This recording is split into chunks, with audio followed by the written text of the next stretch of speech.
Hello, everyone. It's Crystal Neat here with your May 28th, 2020 daily tarot reading. I hope everyone is doing well. And let's go ahead and get started with the message. I am definitely sending positive energy your way, cleansing your area with a positive message. So let's go ahead and get started for May May 28th. What does the energy hold? This card wanted to come out.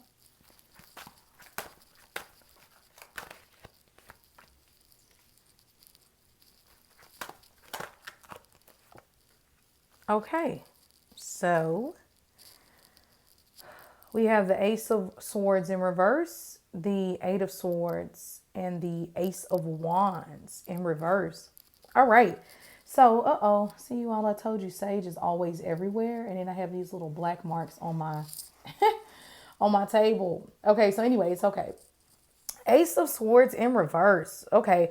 Well, definitely something is switching. Okay. This is like a two-part reading, I guess I can say. So first I'm going to read it this way, and then I'm going to use a method that my friend Gregory Scott taught me, and I'm going to move the cards around, and I'm going to talk about them that way. So we have the Ace of Swords in reverse, and the Ace of Swords in reverse deals with us not being able to get out what we really want to say, not being heard properly, not being able to get our thoughts together, being scattered. Today is not a day I would really maybe push a bunch of communication. Just because when the Ace of Swords is in reverse, you want to say what you mean and mean what you say, and you want people to understand you, where you're coming from. And or even if they disagree, at least your point was, said and came across the way that you would like it to be. And what can be frustrating with the Ace of Swords in reverse is that it doesn't happen like that most times. Now, you have to be careful because this can be personal self psychic attack, and this can be other people psychically attacking you. And what that means is when you get a vibe that maybe someone is saying something mean about you, or sending negative thoughts your way, or just not speaking you up in the most righteous or maybe even truthful way. Because it doesn't mean every time we have a conversation about someone, it has to be positive. That's just unrealistic. But it needs to be real. And it needs to be truthful. So the Ace of Swords in reverse can lack that truth.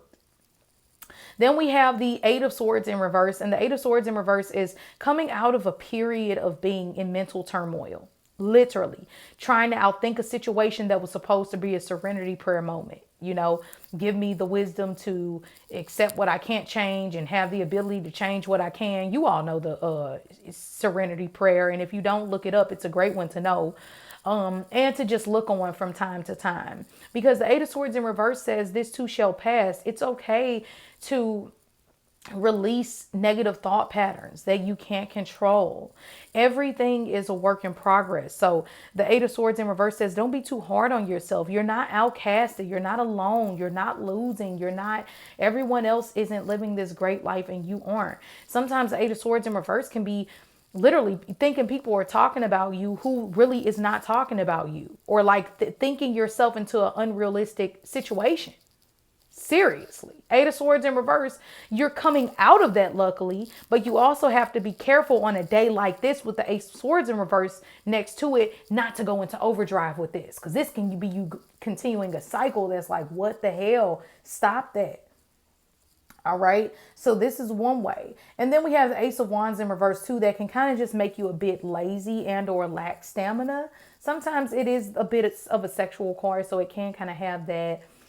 It can have that energy of slow down associated with it, or turn off associated with it, turned off to life, turned off to what my career is. And I talked to it was my financial advisor that told me this, which was amazing advice that I didn't quite hear worded this way.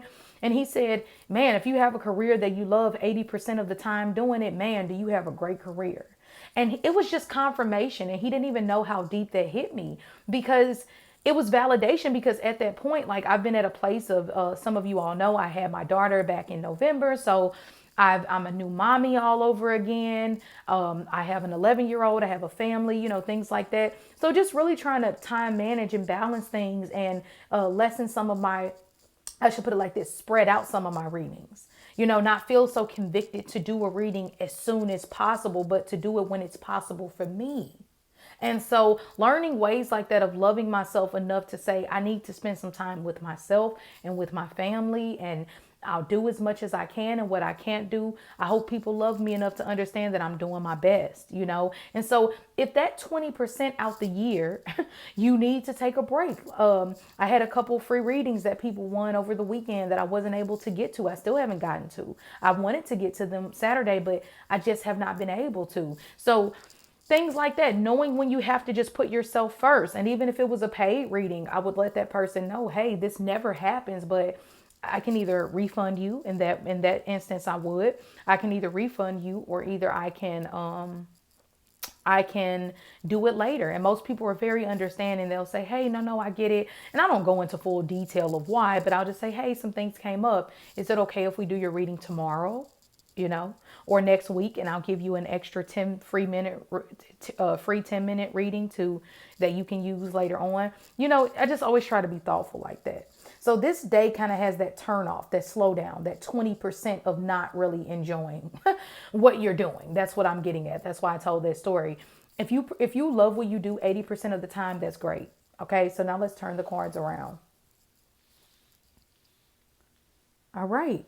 And so this way around, it says the way that you break free from some of those more uncomfortable topics that I was just talking about is by following your passion and putting you first. Funny and surprised how the cards come around. By putting yourself first and by honoring the things in life that make you feel fired up, whether that's family, painting, career. A lot of times with the wands, it'll be something that you really, really want to push for, like civil rights or women's rights, or just anything, art, spirituality, my business. But this is a business that really pushes my soul purpose.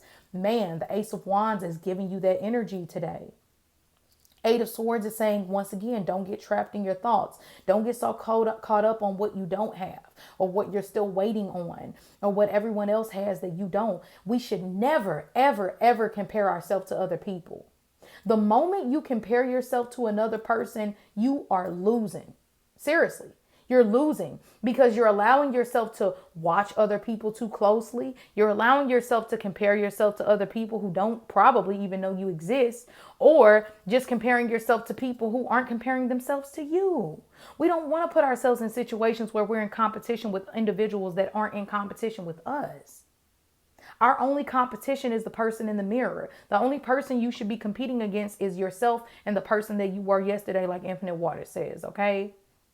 Then we have the Ace of Swords, and this is how you get peace of mind. This is how you get clarity. This is how you communicate efficiently, and people know exactly, and they feel who you are, and they love you for you, and you can communicate beautifully, okay? So I hope you feel this energy. Put yourself first. Something about this energy is a reset. So I hope that you have a great day. And if you need a private reading with me, you can always email me at crystalneath@gmail.com, and I'll talk to you all later.